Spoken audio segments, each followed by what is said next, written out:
I'm laughing on the outside. My smile is just skin deep. If you could see inside, I'm really crying. You might join me for a weep. These profound and immortal words were uttered by the Joker in the movie Batman. The Joker was frustrated and rejected in his gruesome attempt to woo Batman's girlfriend. On exiting her apartment, he recited these lines. Although I did find the movie both entertaining and humorous, I was also struck by the poignancy of these words. The use of laughter as a diversion to hide deeper pains is no joking matter. I have been shocked by some self-help remedies that advocate laughing away your problems. The authors of these techniques believe you can heal yourself with humor. As with any diversion, this only serves to prevent your true feelings from surfacing. However, your escape from pain is only temporary. Your hurts will eventually surface in more intense, more disguised, and more dysfunctional ways. During the beginning of one female client's therapy, she always laughed, smiled, and looked away from me when we started to talk about her father. Her father died when she was 8. As this client progressed through SCT, she began to remember the crushing experience of his death. No longer would she ride on his shoulders and feel the windswept salt water spray her face as they frolicked on the beach. No longer would she feel the stubble of his beard when he tucked her in at night and kissed her on the cheek. When she cried out at night, he would no longer come to her room and stroke her hair until she went back to sleep. Who would comfort her now? Who would make her feel so safe? With her daddy gone, who would tell her how pretty she was? She loved being his special little princess. After her father died, she often missed him and began to cry. Her older brothers, however, when they saw her start to cry, admonished her and told her to be strong for Mommy. Her mother, not wanting to feel the loss of her husband, never spoke of him again.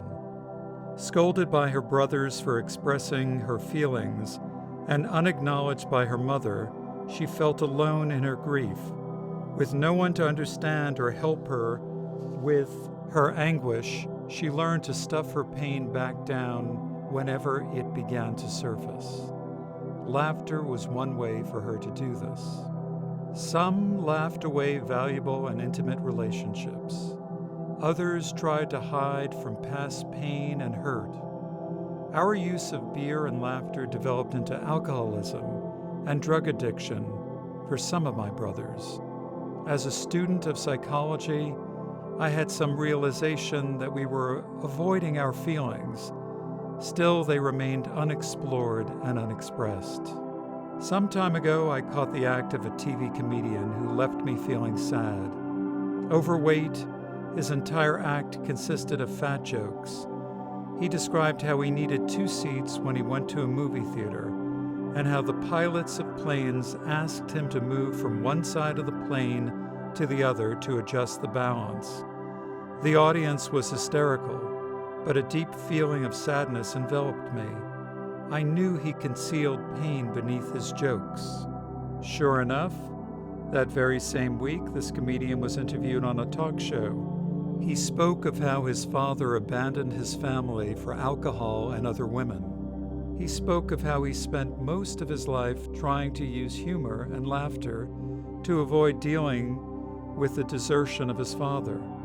He tried to avoid feeling the crushing impact this had on him and the rest of his family. During her sessions, one of my clients would consistently smile, giggle, and laugh each time she referred to any warm feelings she felt towards me. Closer exploration of her laughter revealed some of her true underlying pain. I don't want to feel close to you. I'm afraid of feeling intimate with you in any way. Laughing helps me block any of those feelings. If I connect and feel close to you, I'll be forced to look at the lack of love, warmth, and intimacy in my own marriage. If I can stay numb from any tender feelings, then I don't have to feel the pain of what I'm missing. In fact, I won't have to feel the pain of what I always missed as a child: a loving, warm, affectionate home. I'd rather laugh than cry. My tears would be endless. Paraphrasing the late General Douglas MacArthur, repressed feelings never die, nor do they fade away with laughter. They linger and turn to poison within a person's soul. Laughter and humor can be an enchanting part of our lives. However, they should be used to enhance and enrich life, to awaken our senses and feelings, not to dull them. Most often, the simple diversions of laughter and denial pronouns are not adequate to suppress painful feelings. Our subconscious still fights to push them out, and our conscious still resists feeling them. Therefore, we resort to more intense and more dysfunctional diversions. The more energy we spend on a tormenting distraction or diversion, the less energy we have to spend on feeling our pain.